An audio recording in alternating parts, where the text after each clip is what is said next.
हमारे यहाँ गौशाला है, 6 लाख रुपए रोज खर्च है। हमने कहा आप आइए देखिए, कभी भारतीय मूल की सबसे बड़ी विश्व की 6 लाख रुपए खर्च है, कभी मांगा नहीं जाता, अब चलता रहता है।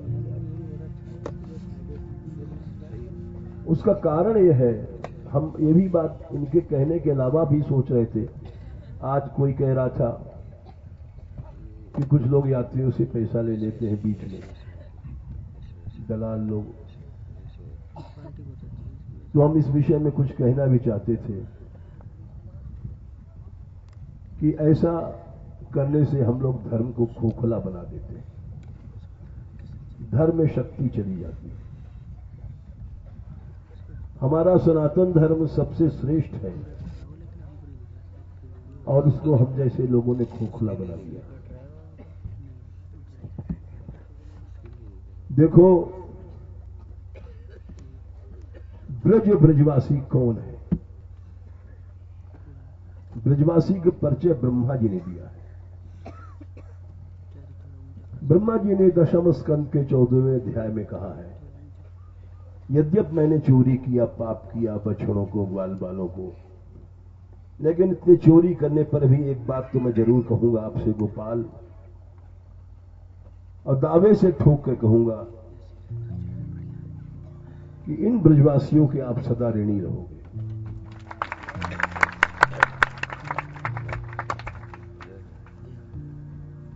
वहां ब्रह्मा जी ने कहा है, येषाम घोष निवासिनाम उत भवान किम देव नातेति नश्चेतो विश्व फलात् फलम त्वदपरम कुत्राप्ययन मुह्यति। ये ब्रजवासी, आप इनको क्या दे सकते हैं?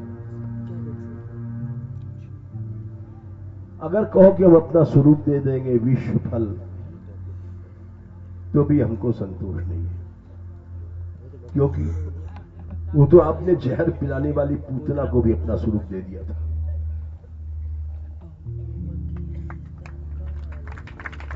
और उसके कुल को दिया आपने, जो आपको हत्या करने आई थी। सत्वेषादियो पूतना पे सकुला त्वामेव देवा पिता।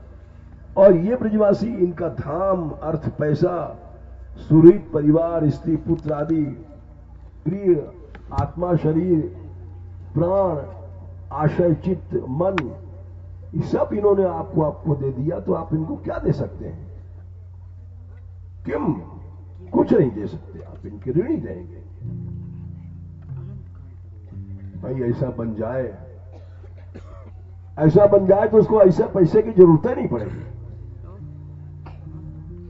कहीं ईख भीख मांगने की जरूरत नहीं पड़ेगी, छल छद्र करने की जरूरत नहीं पड़ेगी। उसके द्वार पर श्री कृष्ण नाचेंगे, छिछिया भर छाछ पे नाच नचावे। हम लोगों को यह आदर्श रखना चाहिए, हर व्यक्ति को यह आदर्श रखना चाहिए। और हम इतना तो जानते हैं, कम से कम हमारे मान मंदिर में जितने संत हैं 170 व्यक्ति हैं, एक पैसा भी किसी से नहीं ले सकता कोई। कांटे के ठोक करके बात उसको कहते हैं। हमारे मानगढ़ में रहने वाले जितने व्यक्ति हैं, और ये कन्याएं भी हैं, सब ये सब दिव्य हैं। ये प्रचार करने जाती हैं बेचारी। हमने प्रधान जी से कहा, जब तुम कहोगे टेलीफोन कर दोगे, टीम भेज देंगे, अपनी गाड़ी, अपना डीजल, तुम्हारा एक पैसा नहीं लगेगा। एक पैसा भी कोई लड़की नहीं चाहती, न कोई साधु चाहता है हमारे यहां। इस आदर्श से चले, इसीलिए बड़े बड़े असंभव काम भी संभव हो गए। पहाड़ों की लड़ाई जीते, गहवरबन की लड़ाई जीते, गोमती गंगा कोसी की लड़ाई जीते। जहां जहां लड़ाई लड़ी है हम लोगों ने, विजय मिली है। और यमुना के लिए भी लड़ रहे हैं, आज नहीं तो कल जीतेंगे। भगवान नाम प्रचार के लिए चले तो उसमें हजारों गांव में फेरियां चल पड़ी। जरूरत यह है कि हम लोग धर्म को व्यापार बना लेते हैं, यह गलत बात है। अपनी वासनाओं को पूर्ति करने का साधन धर्म को नहीं बनाना चाहिए। देखो, इस विषय में एक तुमको हम कथा सुनाते हैं विचित्र।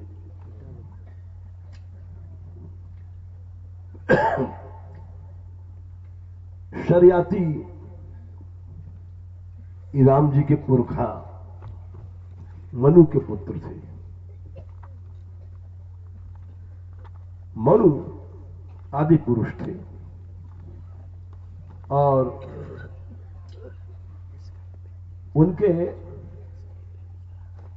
उन्होंने 10,000 वर्ष तक पृथ्वी पर राज किया था। बहुत पुरानी बात है, जब से समझो ये चला है वंश।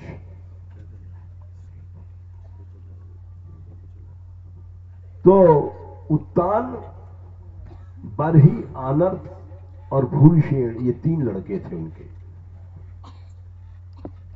ये सब कथाएं लोग सुन करके इस कान से उस कान से निकाल देते हैं, उसका पालन नहीं करते हम लोग।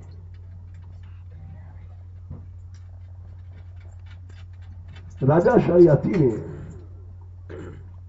उत्तान बरही को पूर्व दिशा दिया, भूरिशेण को दक्षिण और अनर्थ को पश्चिम दिशा दिया। और शरियाती ने कहा कि बेटाओ, ये पृथ्वी मेरी है, मैंने धर्म से ये सारा संसार जीता है, अपने पराक्रम से ये संसार प्राप्त किया हमने। अब तुम भी हमसे बढ़ करके कुछ दिखाना। पुत्र तो वही है जो पिता से बढ़ करके कुछ दिखा दे। सच्चा पुत्र तो वही है जो पिता के नाम को डुबो दे। वो कैसा पुत्र है?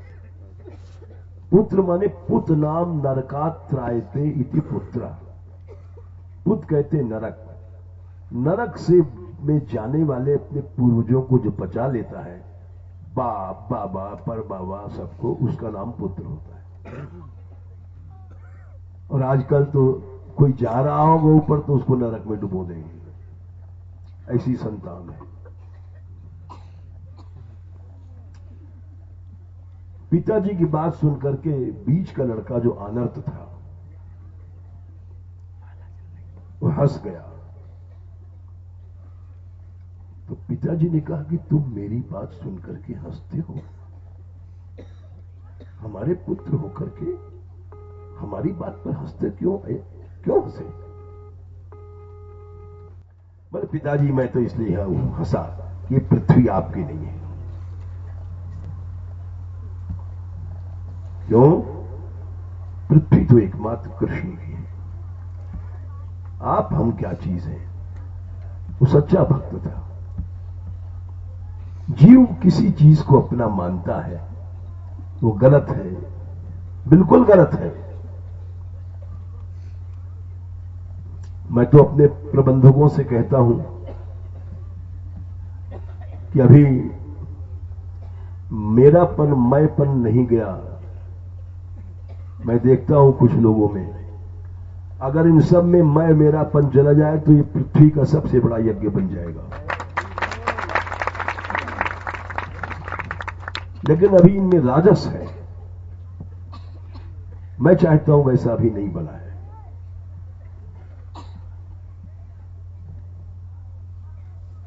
तो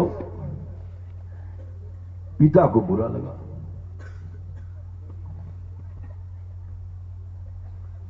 बोले अच्छा, तू कहता है कि पृथ्वी कृष्ण की है? बोले हाँ, आप में हमारे में कोई शक्ति नहीं है। और यद्यप राजा शरियाती बड़ा भारी ज्ञानी था, लेकिन उसको चोट लगी। अहंकार ऐसी चीज होती है। हमारा बेटा होकर के हमसे कह रहा है कि पृथ्वी आपकी नहीं है। अरे व्यवहार में तो हमारी ही है, राजा तो हम ही इसके। उसने कहा कि अनर्थ, तुम होश में आ जाओ।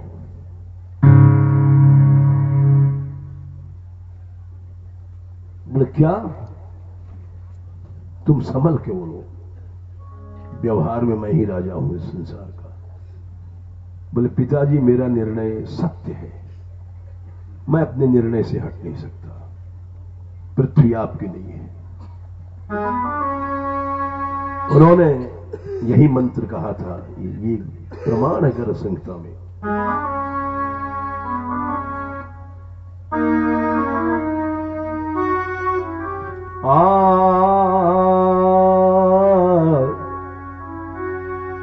वो कृष्ण जिसके भय से हवा चलती है, भय से सूर्य निकलता है, भय से अग्नि संसार को दाहकता शक्ति देती है, भय से इंद्र पानी बरसाता है, मनुष्य की कोई शक्ति नहीं पिताजी। भीषास्मात् पवते वायु भीषो देति सूर्यः भीषादग्निश्च इंद्रश्च मृत्युर्धावति पंचमः। उसके भय से मृत्यु भी भागती है, वो है कृष्ण।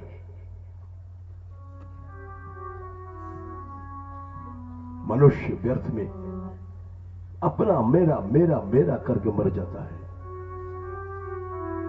एक भूसा भी तुम्हारे साथ नहीं जाएगा, पैसा तो दूर रहा, नाज दूर रहा, एक कण भी तुम्हारे साथ इस संसार का नहीं जाएगा।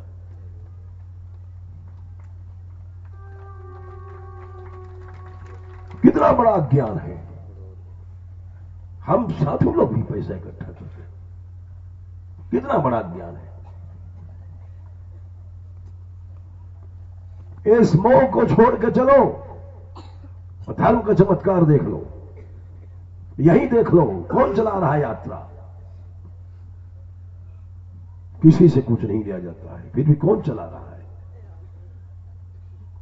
वो चलाए चाहे न चलाए, उसी का भरोसा है, उसी के नाम का भरोसा है, वो आराम से चलाता है।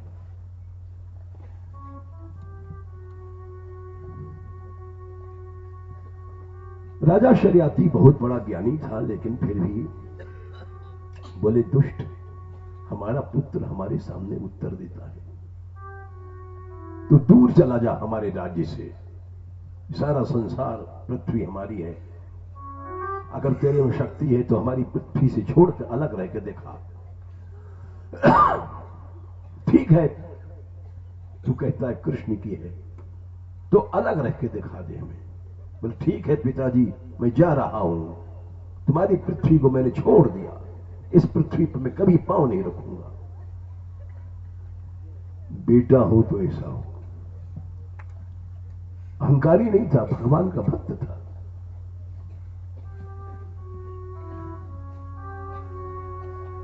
वो चला गया, समुद्र में खड़ा हो गया। 10,000 वर्ष तक कृष्ण नमः कृष्णाय देवाय वासुदेवाय संकर्षणाय भगवान की उपासना करता रहा।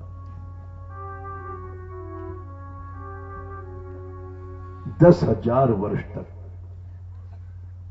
वहीं समुद्र में खड़ा तप करता रहा कि पिता की पृथ्वी पर पांव नहीं रखूंगा मैं।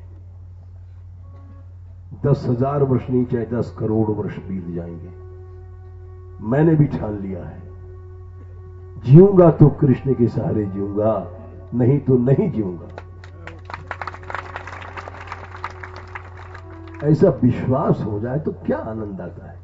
लेकिन हम जैसे मूर्ख प्राणियों में विश्वास ही नहीं पैदा होता है। पैसे के लिए क्या क्या करते हैं हम लोग। यहां भी आए, यहां भी अटकल पच्चो, इसे लेना उसे देना, अरे राम राम राम राम।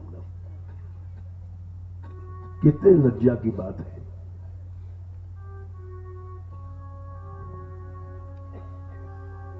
श्री कृष्ण आए 10,000 वर्ष बाद। बोले अनार्थ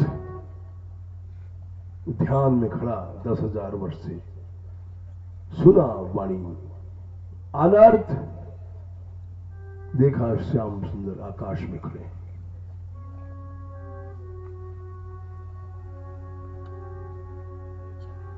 एक बहुत बड़ी स्तुति किया, हम तो थोड़े में सुना रहे हैं।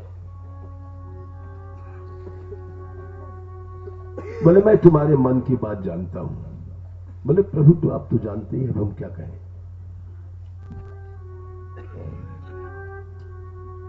इस पृथ्वी पर तुम नहीं रहोगे, तुम्हारी प्रतिज्ञा है, मैं तुमको वैकुंठ से दिव्य पृथ्वी लाके दूंगा। इस पृथ्वी से उसका कोई संबंध नहीं रहेगा। वैकुंठ से भगवान ने दिव्य पृथ्वी लाए और चक्र पर उसको रख करके समुद्र में स्थापित किया, वो द्वारका बन गई। आज भी वैज्ञानिकों ने देखा है, जैसे राम सेतु, उसको पत्थर आज भी नीचे पुल बना हुआ है। वैज्ञानिकों ने उसको देखा, गप नहीं है, वो सही है। वैसे आज भी द्वारका दिखाई पड़ रही नीचे, कई बार पत्रिकाओं में निकल चुका।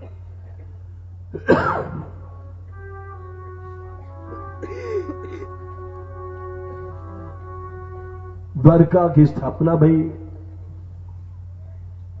और उस देश का नाम अनर्त देश पड़ा। अगर त्याग हो तो ऐसा हो, विश्वास हो तो ऐसा हो।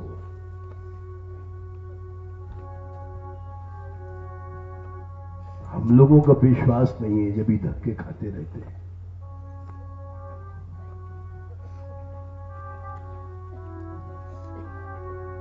अनर्थ के राज्य को देखने के लिए फिर पिता भी आए शर्याती, और दिव्य वैभव देख करके वैकुंठ जैसा आश्चर्य हो गए। अपने पुत्र को प्रणाम किया, तेरी भक्ति को प्रणाम है। ऐसा पुत्र कौन होगा?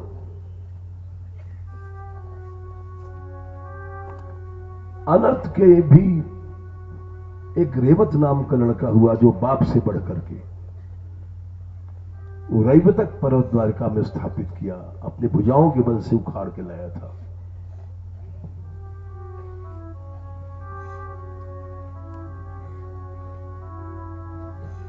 रेवत की भक्ति को देख करके भगवान श्री कृष्ण रो पड़े थे। उनकी आंसुओं से गोमती चली थी।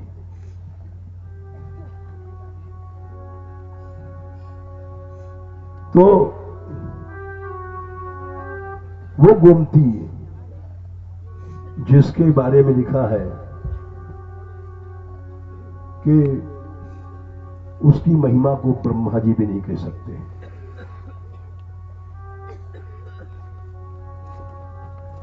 उसका दुर्वासा से भी एक संबंध है। दुर्वासा हम लोग गए थे आज, दुर्वासा की भी छोटी सी बात सुना देते हैं।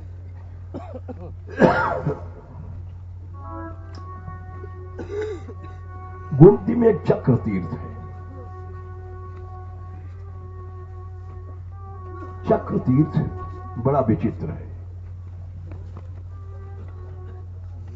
जगह दे दो, यहां के ब्रजवासी हैं। इधर आ जाओ, पीछे आ जाओ, और पीछे सर जाओ। हम इनसे प्रेम करेंगे तो फिर बच्चों को हटा दो उधर, सरक जाओ।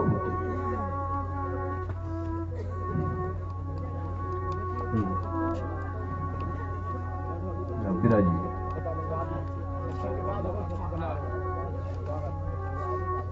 हाँ,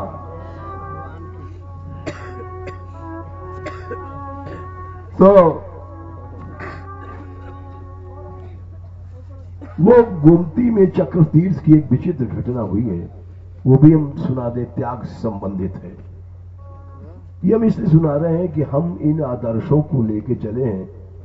यहां के प्रधान जी ने हमसे प्रश्न किया कि आपकी यात्रा का उद्देश्य क्या है, तो हम बता रहे हैं उद्देश्य हम सबका यही होना चाहिए। तो हमारे धर्म में अनंत शक्ति है। एक बार कुबेर जी ने कैलाश पर यज्ञ किया था। बहुत बड़ा यज्ञ किया था। उस यज्ञ में भगवान विष्णु भी आए थे वैकुंठ से, ब्रह्मा जी भी आए ब्रह्मलोक से, शिव भी आए कैलाश से, इंद्र, वरुण, वायु, सूर्य, चंद्र, ये सब आए। इतना बड़ा यज्ञ किया। गंधर्व, सिद्ध, अप्सराएं सब आई। विशाल यज्ञ हुआ। हम तो ये कहते हैं अपने प्रबंधकों से कि अगर तुम लोग जैसा हम चाहते हैं, तुम रजोगुण हट जाए सब में, हम लोगों में, तो आज 10-15 हजार आदमी तो थोड़े हैं, कई लाख आदमी यज्ञ में जलेंगे। एक देश में क्रांति मच सकती। आखिर जब हमने शुरू किया था अकेले थे, अब इतने व्यक्ति हैं। तो कुबेर ने एक बहुत बड़ा यज्ञ किया था और यज्ञ का धनाध्यक्ष कुबेर का पुत्र नलकूबर बनाया गया था।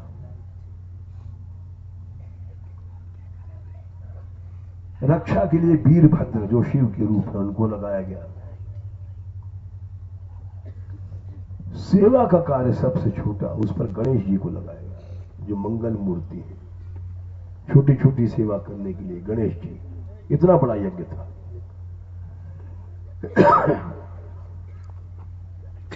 स्वामी कार्तिकेय जी गणेश के बड़े भाई, जो भी आए अतिथि उसकी पूजा के लिए लगाए गए। ये सब शिव के पुत्र हैं। यज्ञ में तो ऐसा ही आदर्श होना चाहिए। जो मूर्ख आदमी यज्ञ में भी ऐंठ रखता है, अहंकार रखता है, तो फिर वो क्या यज्ञ हो, तो राजस हो गया। कुबेर के मंत्री थे दो, एक का नाम घंटानाद, एक का नाम पार्श्वमौली। समस्त शास्त्रों के ज्ञाता थे। ये दोनों धनाध्यक्ष बनाए गए। यज्ञ हुआ और बहुत लंबा हुआ। ये समझो यज्ञ पूरा हुआ।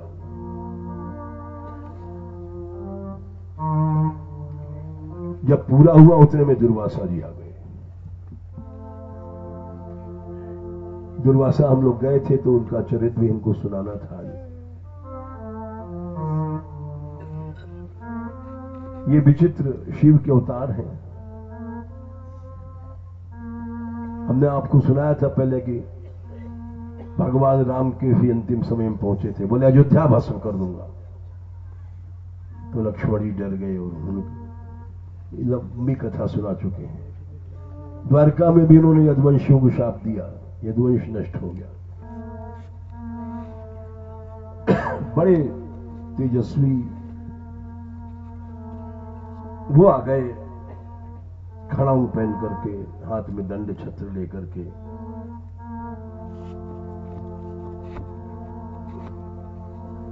उनको देख करके सब भयभीत हो गए। क्रोध तो उनके होठों पर रखा रहता है, जिधर देख दिया बस समझ लो उसकी।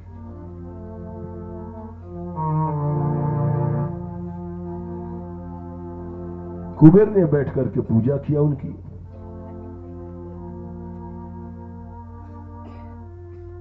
और वो बोले कि विश्रवा के पुत्र कुबेर, मैंने कभी याचना किया नहीं, तुमसे एक बात मांगता हूं। बोले आज्ञा करो ऋषि। बोला तुम्हारे पास 9 निधियां हैं और कहीं नहीं है किसी देवता के पास, इसीलिए तुम धनाध्यक्ष हो। इंद्र धनाध्यक्ष नहीं है। ये सब निधियां हमको दे दो।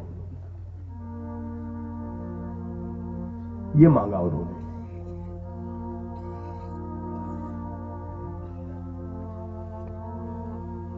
कुबेर ने कहा हां ऋषि, मैं आप सब दूंगा आपको, जो मांगोगे आप। जैसे वो 9 निधियां देने के लिए चले, वैसे उनके जो दोनों मंत्री थे, घंटानाद और पार्श्वमौली,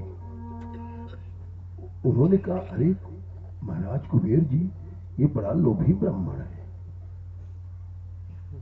तीनों लोक में 9 निधियां आप ही के पास है, दे दोगे तो आप तो भिखारी हो जाओगे। इसको 9 निधियां मत दो, एक दिव्य लक्ष्य, अनेक संपत्ति दे दो। बस इतना सुनते मान दुर्वासा जी की भौं चढ़ गई।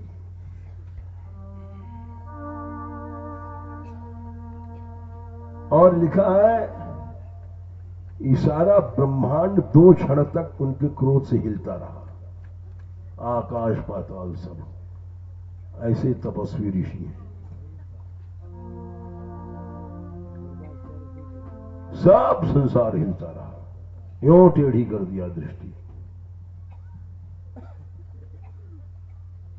कुबेर हाथ जोड़कर खड़े हो गए, प्रभु मैंने तो आपसे मना नहीं किया था।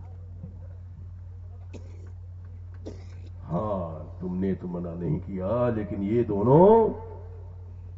दोनों शैतान तुम्हारे पास कहां से आ गए? इसलिए इनको तो मैं दंड दूंगा। एक घंटानाद, वो कांपता खड़ा हो गया। तू धन को पकड़ता है, धन को पकड़ता है, मूर्ख, ग्राह बन जा। ग्राह जो पकड़ के खाता है, पानी में निगल जाता है। और दूसरे पार्श्वमौली धरा, तेरी बुद्धि पापमयी है, धन सत्य है। अरे मूर्ख, धन तो कोई चीज ही नहीं है, धन से बड़ा होता है धर्म। तू हाथी कितना बड़ा होता है, छोटी छोटी आंख होती है उसकी। अगर हाथी अपने शरीर को देख ले तो पागल हो जाएगा, उसको पता नहीं हमारा इतना बड़ा शरीर है। तो भगवान ने छोटी छोटी आंख बना दी उसकी। तू तो बिल्कुल नेत्रहीन है, हाथी बन जा। ये गजग्राह दूसरे हैं, जो भागवत में ये गजग्राह दूसरे हैं। जाओ तुम दोनों, चले जाओ, और तुम दोनों में पैर होगा, कष्ट पाओगे। चरणों में गिर पड़े महाराज, बार बार रो में। बोले अच्छा तो जाओ, तुम्हारा उद्धार भी हो जाएगा समय पर। और कुबेर, तूने मुझे 9 निधियां दिया है। बोले हाँ गुरुजी, सब समर्पण है। जा, मैं क्या करूंगा निधियां, तेरी निधियां दूनी हो जाएंगी मेरी आशीर्वाद से। वो निधि पीधी लेके क्या करेंगे? वो तो जीव की परीक्षा देखते हैं कि इसके अंदर क्या है। धन की सत्ता को सत्य मानता है कि भगवान की सत्ता को सत्य मानता है? और दोनों, वो घंटानाद ग्राह बना, पार्श्वमौली हाथी बन करके, और वहां हुआ क्या कि 50,000 वर्ष तक दोनों की लड़ाई चली है। शाप था दुर्वासा जी का, कभी वो खींचे कभी वो खींचे, 50,000 वर्ष तक। ये जितने धन के लोलुप हैं, तुम देख लो, जितने भी आजकल के नेता हैं, एक कुर्सी की खींचा खींची, एक कुर्सी की एक टांग दूसरा खींचता है, दूसरा टांग दूसरा खींचता है, तीसरी कुर्सी का टांग तीसरा खींचता है, चौथी कुर्सी की टांग चौथा खींचता है। ये गजग्राह कितने लड़ते रहते हैं, इनको कभी शांति नहीं मिलती, और कुर्सी हाथ में आती नहीं है। कभी एक आध टांग हाथ में आ जाती, फिर चली गई। तो इसीलिए वो 50,000 वर्ष तक खींचा खींची करते रहे।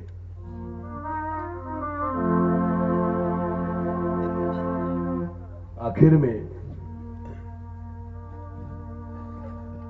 गजराज ने भगवान को पुकारा। 50,000 वर्ष तक लड़ने के बाद भगवान दुर्वासा जी के आशीर्वाद से भगवान की स्मृति आई। भगवान आए चक्र लेकर के और चक्र फेंका। ग्राह का सिर अलग हुआ और वो चक्र पाषाणों को गोलाकार करता हुआ चला गया। उस चक्र तीर्थ में जितने पत्थर हैं सब पूज्य बन गए। तो मैंने इसलिए सुनाया कि भाई हम ये नहीं कहते कि हम बड़े भारी त्यागी हैं, लेकिन फिर भी इन कथाओं से इतना तो जरूर है कि श्री जी जानती हैं हम ये नहीं चाहते कि एक पैसा भी बचे, संग्रह हो इस यात्रा के बाद, कुछ भी हम नहीं चाहते। इन कथाओं से इतना तो अवश्य शिक्षा मिलती है। और देखो दैवी द्रव्य को जो लेता है, ये भी हम तुमको बता दें, जितने हम लोग बैठे हैं, अब किसी का पर्स गिर गया, किसी ने रख लिया, वो सारी यात्रा चौपट कर दिया। उस पर्स में मान लो 500 1000 रुपए भी हुए तो क्या हुआ, तुमने 40 दिन का सारा सब नष्ट कर दिया। मान लो किसी की पर्स में 500 1000 रुपए होंगे या 2000 रुपए होंगे, और क्या, लाख 2 लाख तो होगा नहीं, और तुमने अपनी सारी यात्रा नष्ट कर दिया दैवी द्रव्य को लेकर के। आए इतनी दूर दूर से, कहां से, विदेश तक के लोग हैं, यहां पर पश्चिम बंगाल तक के लोग हैं, पूर्व बंगाल के लोग हैं, नेपाल तक के लोग हैं, जनकपुर के लोग हैं, कहां से आए लोग। तो इसलिए दैवी द्रव्य से बचना चाहिए। एक तुमको छोटी सी कथा और सुना दें, क्योंकि लक्ष्य की बात हो रही है और ये सबके लिए जरूरी है लक्ष्य।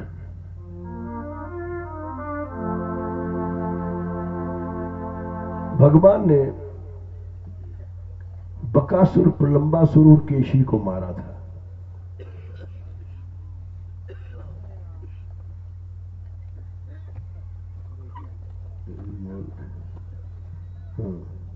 ठीक है, तो गर्ग संहिता में तो अलग कथा है, ये ब्रह्मवैवर्त में अलग कथा है, कल्प भेद से वो सब सही है।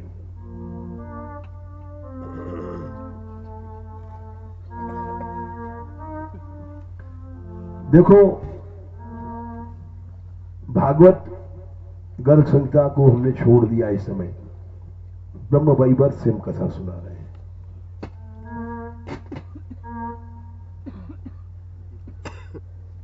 गंधवाह गंधर्वों के राजा,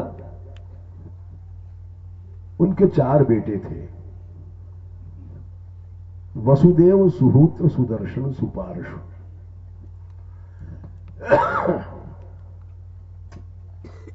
उसमें जो वसुदेव था, बड़ा लड़का, वो विवाह नहीं किया था। तो जो लोग सच में त्याग करते हैं,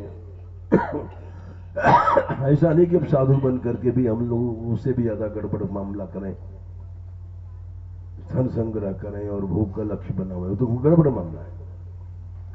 जो सच में त्यागी है, उसको संसार में काल भी नहीं छू सकता।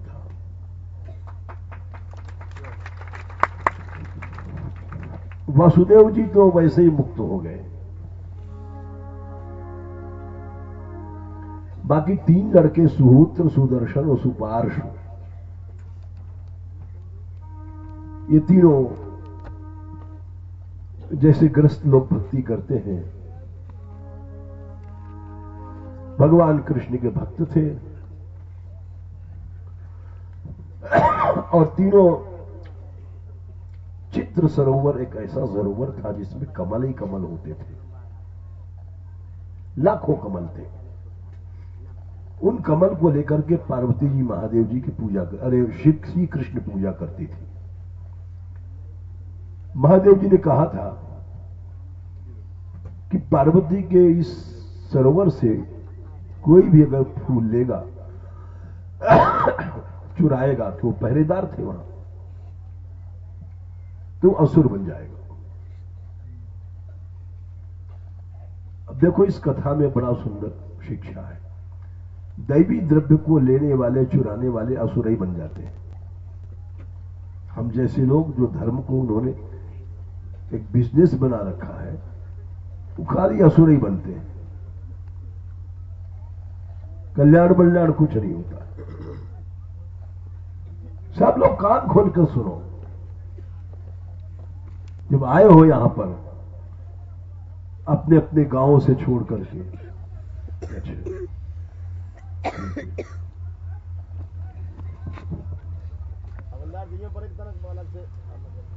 तो ऐसी चीज सीख के जाओ,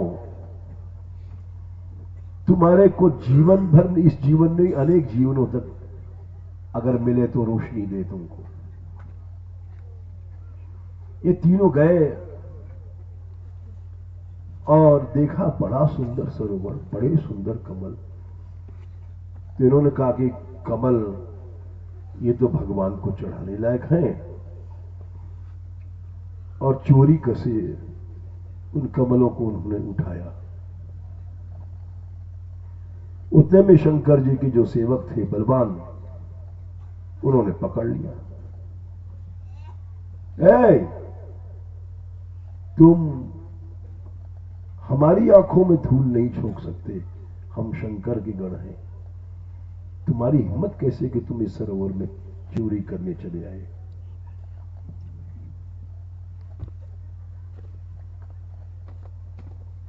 शंकर जी के पास ले गए। शिव जी ने देखा तीनों को कृष्ण भक्त, मुकदमा पेश हुआ। बोले तुम तीनों ने कमल की चोरी किया? बोले हाँ देव, मैंने चोरी किया, हम लोगों ने चोरी किया। किसने किया? हम लोग भगवान कृष्ण के उपासक हैं। भगवान को कमल चढ़ाने के बाद ही पानी पीते हैं, और हमने कमल जो ले लिया है, तो आज हम आपको ही कमल चढ़ाते हैं। भगवान का भक्त भगवान से बड़ा होता है। आप देखो, इसको भक्ति कहते हैं। भगवान से बड़ा भगवान का भक्त होता है। महादेव जी को उन्होंने भक्त माना, और आप हमको इस कमल चढ़ाने का वरदान यह है कि हमको आप वो रूप दिखा दो जो दो भुजा वाला कृष्ण का रूप है। एक हाथ में बंशी है। हमारो मुरली मारो श्याम, हमारो मुरली मारो श्याम।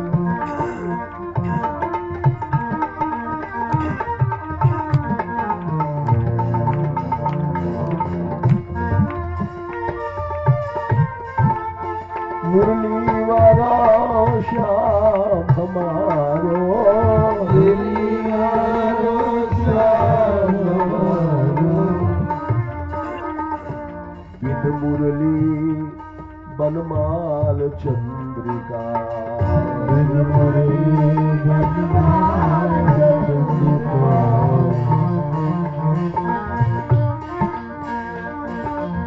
बिन मुरली बनमाल चंद्रिका, बिन मुरली बनमाल चंद्रिका। नहीं पैद पहचानत नाम हमारो, वही पहचानत नाम हमारो, हमारा मुरली मारो श्याम, मुरली मारो श्याम।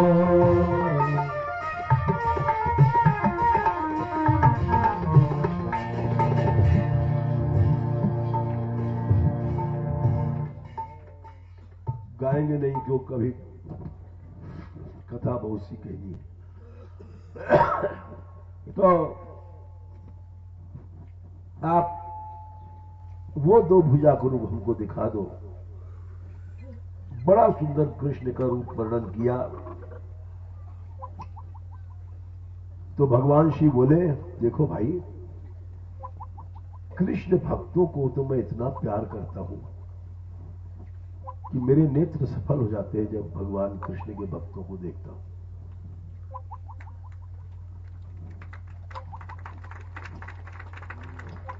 और तुम मुझे पार्वती से भी ज्यादा प्यारे हो। भगवान श्री कृष्ण के भक्तों को मैं पार्वती से भी ज्यादा प्यार करता हूं।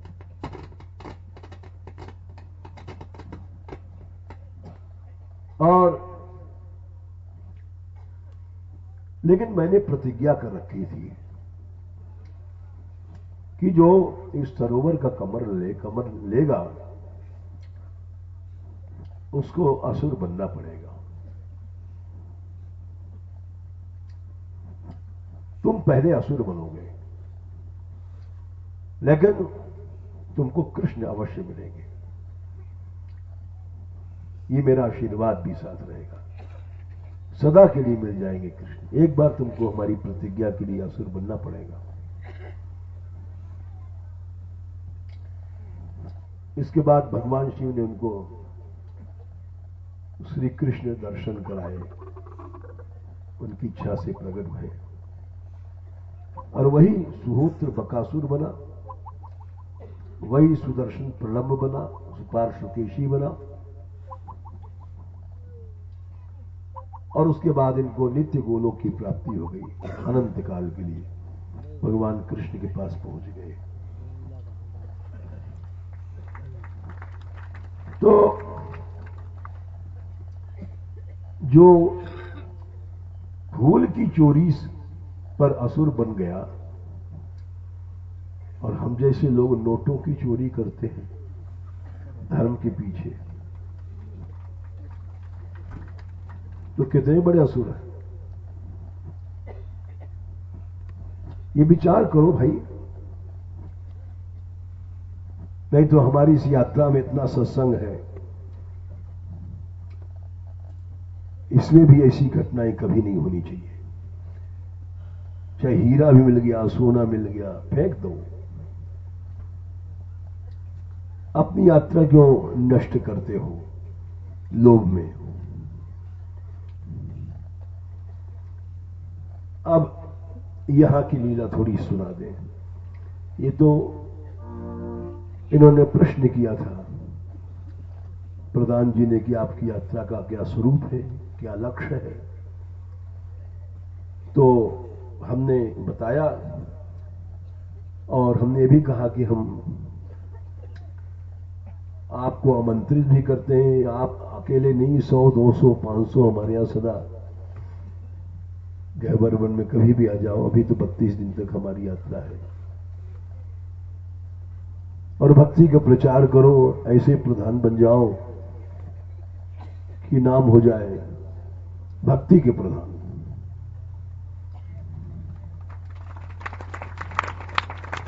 ऐसा कुछ करके दिखाओ। हम तो हमारे यहां से तो माइक ढोलक सब फ्री ठाकुर जी देते हैं जो कीर्तन शुरू करता है। हम आपकी सेवा करेंगे। आप ब्रजवासी हैं, सच्चे ब्रजवासियों के तो हम दास हैं।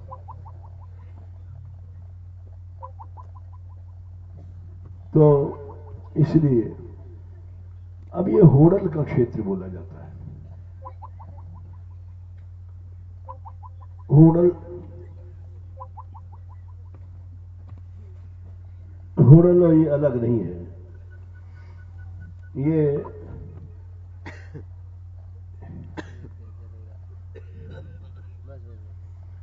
होडल नाम क्यों पड़ा था? इशारा कृष्ण गोचारण भूमि है।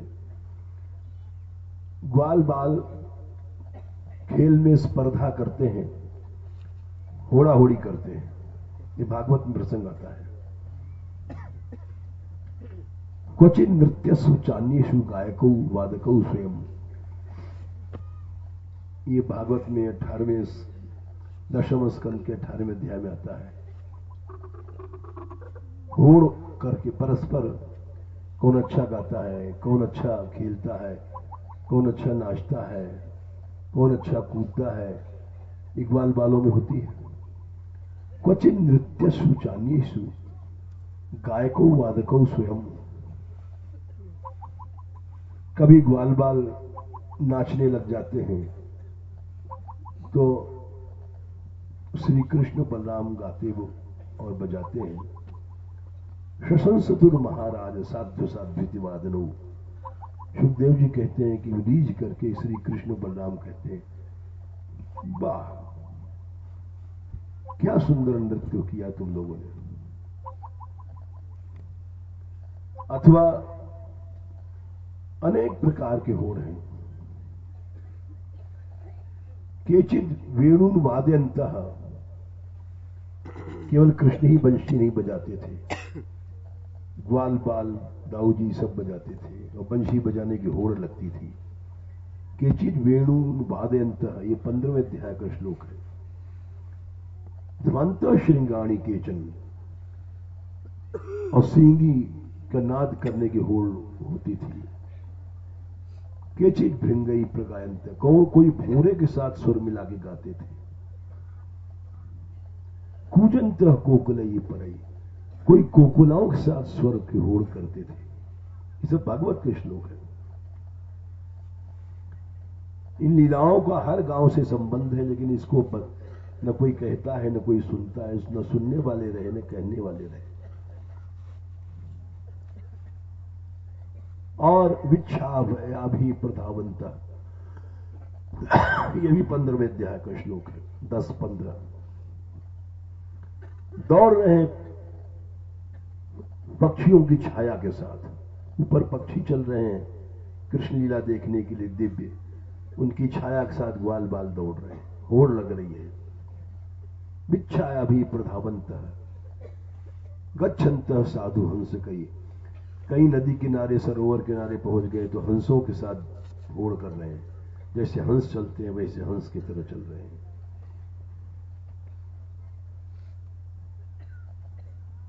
मिच्छावया भी प्रधावंत गच्छंतन साधु हंस कई। बकई उपर विशंतश्च, कहीं बगुला है तो बगुला की तरफ सब होड़ लगा रहे हैं। ग्वाल बाल बाल लीला में, अच्छा भाई बगुला बनो, कौन बढ़िया बगुला बनता है, तो उस बगुला बन करके बैठे हैं सब, इसकी होड़ लग रही है। बिच्छाया भी प्रधावंत गच्छंत साधु हंस कई। बकई रूप नृत्यंत कलादि भी। बोला अच्छा मोरा की तरह कौन नाचेगो, तो मयूरों के साथ होड़ हो रहा है, सब के सब होड़ कर रहे हैं।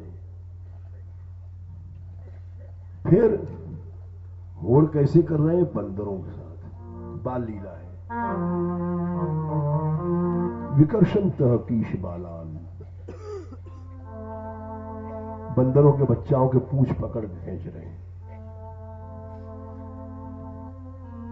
तो ऊपर चढ़ जाते हैं वे लोग, तो ऊपर चढ़ गए ग्वाल बाल, और बंदरिया फिर बच्चे को छुओगे तो खर खर खर करती है,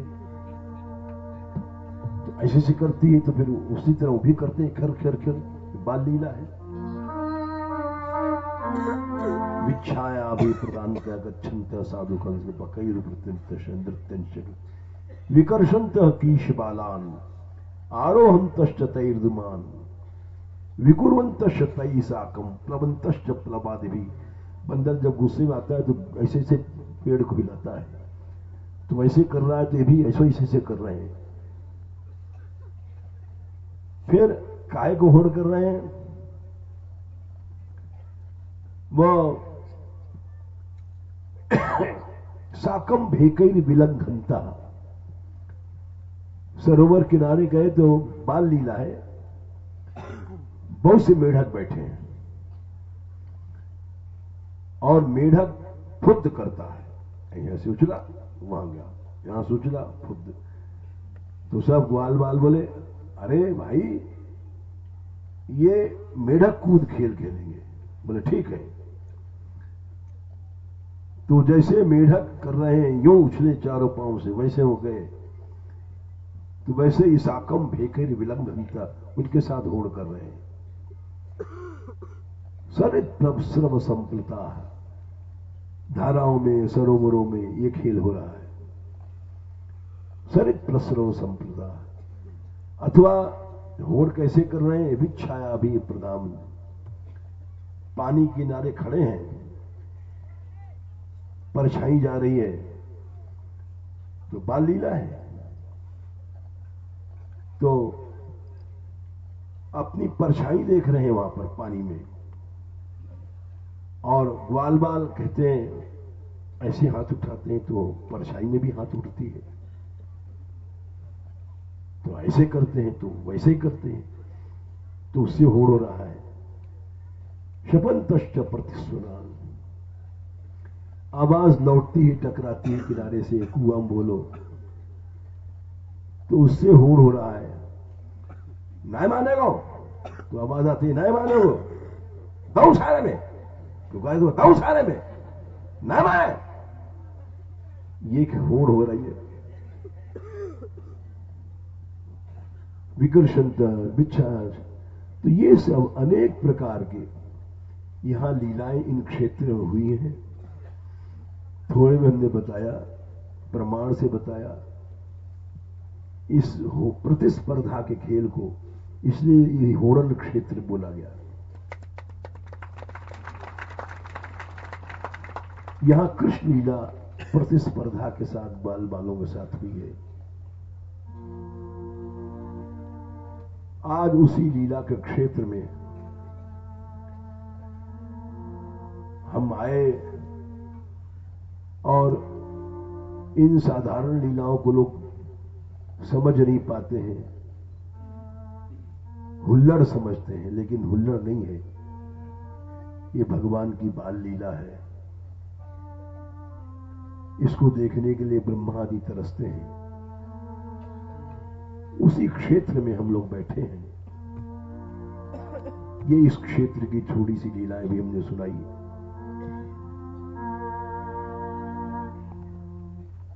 गाएंगे तो इसलिए नहीं गला बैठा है, हरि के बराबर बेणु कोई न बजावे, बंशी में होड़ कर रहे हैं एक दूसरे के साथ। जग जीवन विदित मुनिन नाच जो नचावे, चतुरानन पंचानन सहसानंद ध्यावे। ब्रह्मा आए हैं, महादेव आए हैं इन्हीं क्षेत्रों में इस होड़ को देखने के लिए। आज जरूरत है कि हर गांव में इन लीलाओं का को ब्रजवासी भूल गए हैं, हम उनको याद दिलावे।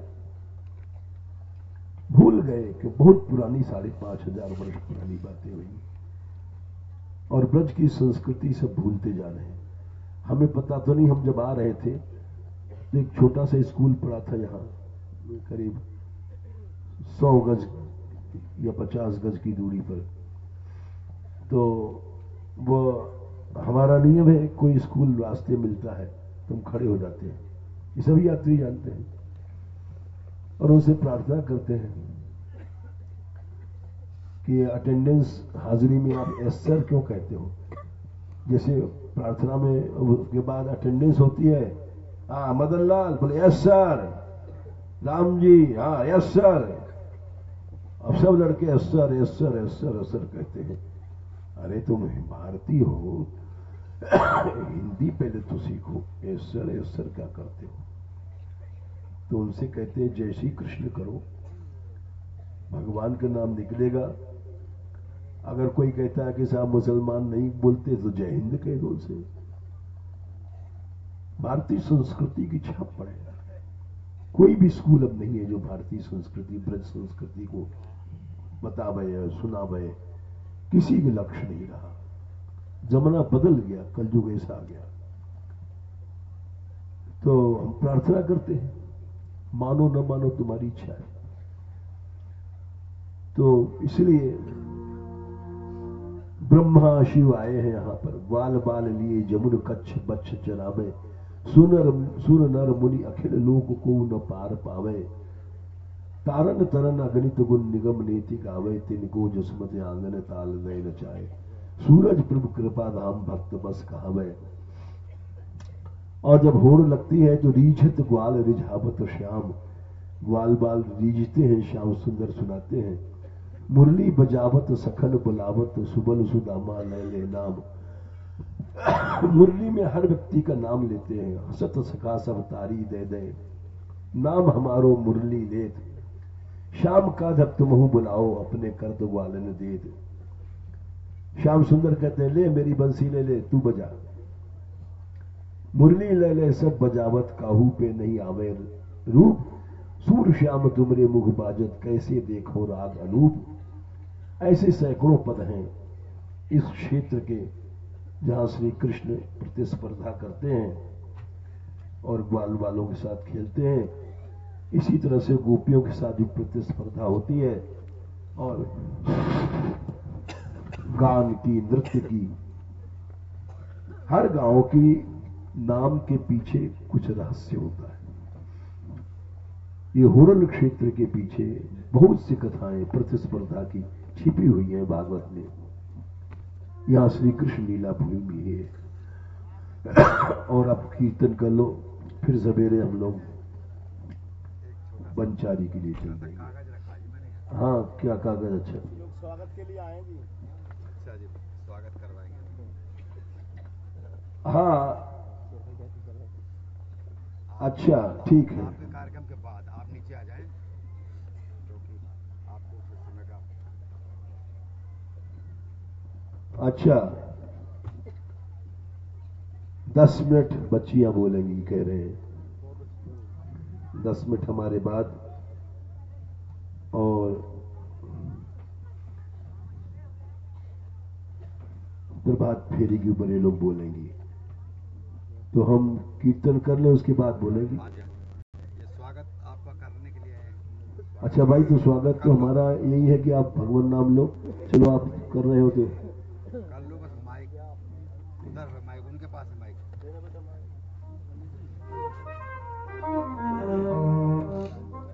आचार्य जी ज्यादा समय मत लो, समय बस केवल स्वागत कर लो।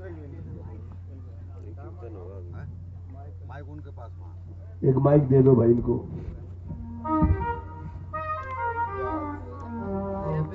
बोले राधा रानी की जय। पूज्यमान बिहारी जी के चरणों में नतमस्तक करते हुए आपत पुरुष महान शिक्षाविद वीतराग संत श्री पूज्य बाबा जी महाराज के श्री चरणों में, बस्ती के सामने मंदिर गोपाल कुटी के विग्रह के सामने, मातृशक्ति के सामने नमन करता है। एक बात बहुत कहेंगे, बाकी स्वागत तो आप लोग कर रहे हैं। आदरणीय प्रधान जी से निवेदन है, वो श्री मान मंदिर सेवा संस्थान में असंख्य